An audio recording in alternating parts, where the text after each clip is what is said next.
and beyond. While the immigration rhetoric flies this election, we take a closer look at the numbers. What does immigration mean for the GTA? How would you describe the last 4 months? Quite eventful, challenging at times, uncertainty at times, and stress at times.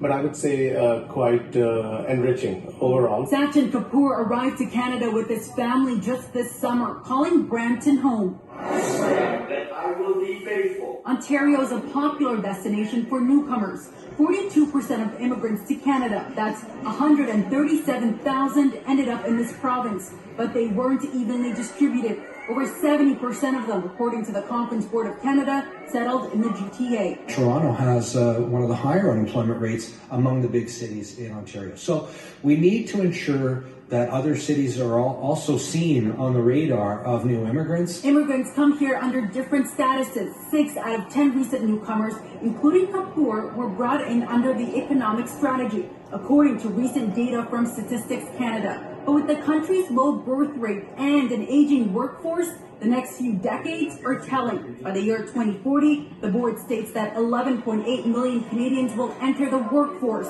while 13.4 million will retire. As we have increased immigration in this country, it helps with our fiscal situation overall. In other words, we need to drive economic growth, as we just talked about, so that we have those revenues to be able to tax, to be able to afford the health care.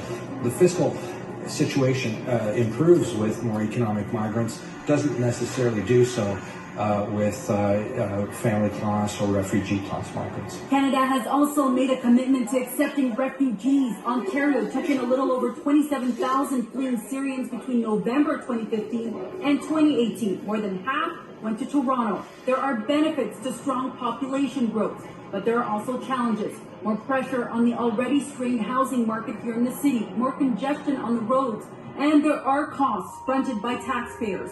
All 3 levels of government provide financial support to organizations serving newcomers, like the Centre for Education and Training here in Brampton. The services are free and funded by government, and you get pretty much everything in one go. Kapoor is one of the 100,000 annual clients who use the services provided by one of the 9 centers around the GTA. He now works as a manager for the organization and believes these services, the same ones he used, are an investment. If you're inviting somebody to your house, you have to have, you need to incur some costs. But then immigrants come with a lot of potential. Immigrants come with a lot of entrepreneurial energy. In Brampton, I'm Faiza Amin for City News.